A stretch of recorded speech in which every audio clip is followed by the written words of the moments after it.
Alright, we had to deal with the most disappointing. Let's talk about the best comics of 2023. Number 5.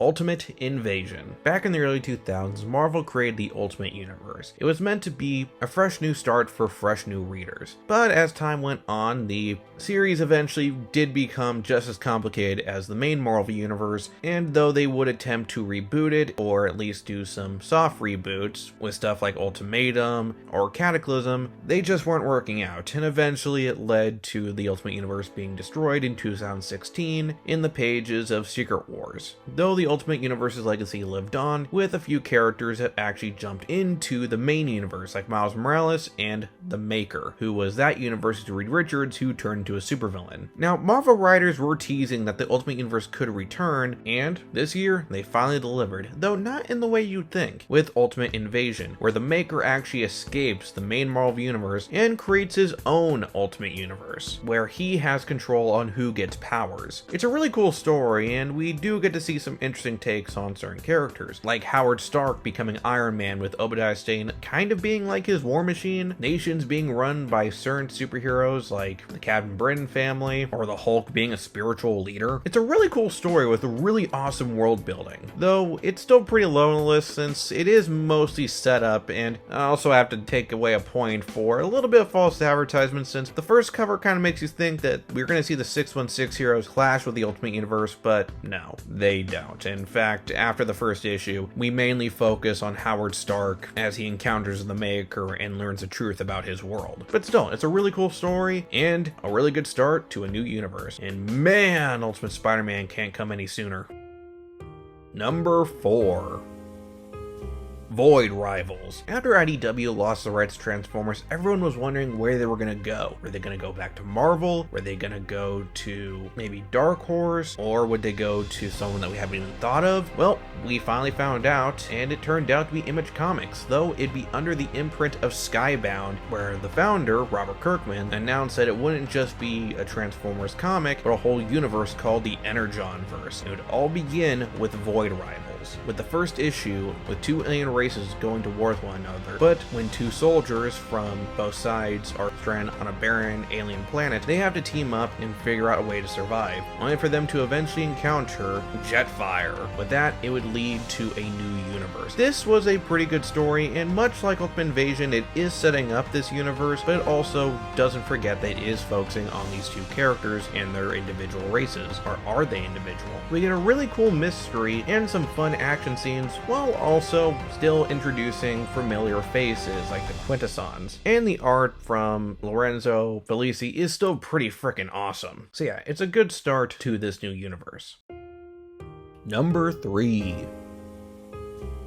The Last Ronin Lost Days Special. Teenage Mutant Ninja Turtles are not unfamiliar with dark future. Hell, we've seen several of them. The 2012 cartoon actually ended with a dark future story. And didn't get undone either, it stays like that. So, a lot of fans were, well, not skeptical, but they weren't expecting anything special with the next big story that they're doing called The Last Ronin, that focused on Michelangelo, the last of his family. But, surprisingly, it was fucking amazing. It was action-packed, it was dark, it was heartbreaking, but also a hope and introduced to new characters, with the most prominent one being Casey Jones and April's daughter, who in the end of the series ends up creating her own team of turtles. And this issue actually gets to follow that a little bit, where we get to see this new group of Teenage Mutant Ninja Turtles on their first big mission. It was really cool, though I have to say, I'm not a fan of like their ninja gear. I just feel like they all should at least kind of have a feeling of unity instead of it just being like a hodgepodge of like just whatever they had on them. It just feels weird. But the new Turtles themselves are pretty cool. I like that there's elements of the classic Turtles team on there, but at the same time they still feel like their own individual characters. Plus, it's cool to see more of this dystopian future in what they've been doing after the events of the first story. So yeah, these Turtles might not be the originals, but they still have turtle power.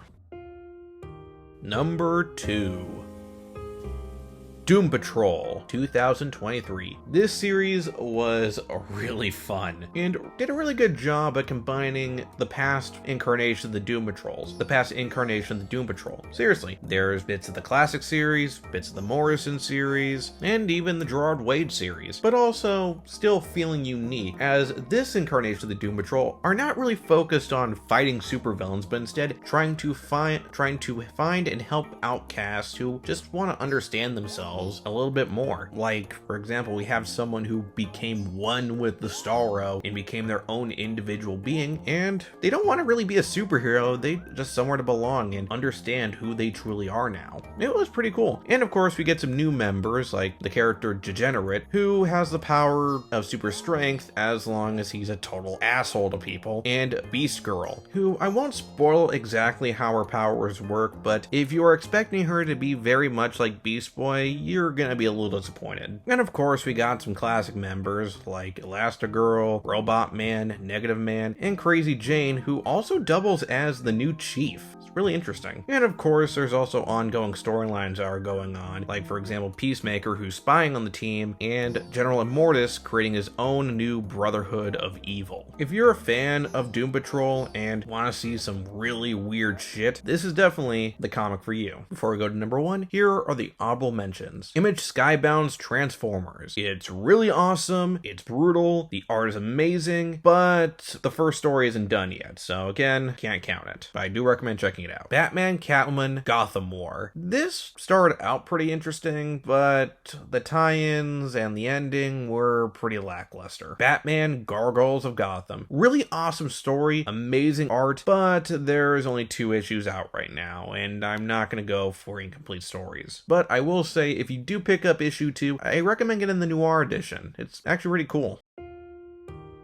And the number 1 best comic of 2023 is Disney's Gargoyles by Dynamite Comics. I already talked about it a little bit in the Disney minis, but this is a really awesome comic. It continues the Gargoyles stories in amazing ways, and also kind of makes stories that happened in season 3 of Gargoyles actually interesting, like Goliath on Trial, while also diving into some of the new characters that were last introduced in the last comic run, like Brooklyn's wife Katana, and also extending on a few characters like Talon, and what he's like now after everything he's been through in the series. This really brought Gargoyles back into the public spotlight in some of the best ways possible, and I can't recommend enough to check out this story, to check out this comic. Thanks for watching. Like, share, subscribe, and this year has been a bit bumpy for this channel, and I'm gonna be honest, I feel like I've lost track of why I started this channel to begin with, and that was to highlight comics that don't get talked about too much. So, for, I guess you could say this is my New Year's resolution for this channel, I'm gonna be talking more about comics that not many people talk about. Yeah, there'll be a few familiar titles, like a few Marvel stories, of course Black Sad, but I really do want to talk about comics that are a little bit more obscure. Though, to make things a little bit easier, I'm going to start with some familiar titles and then to get even more and more obscure. But for now, I hope you all have a happy new year.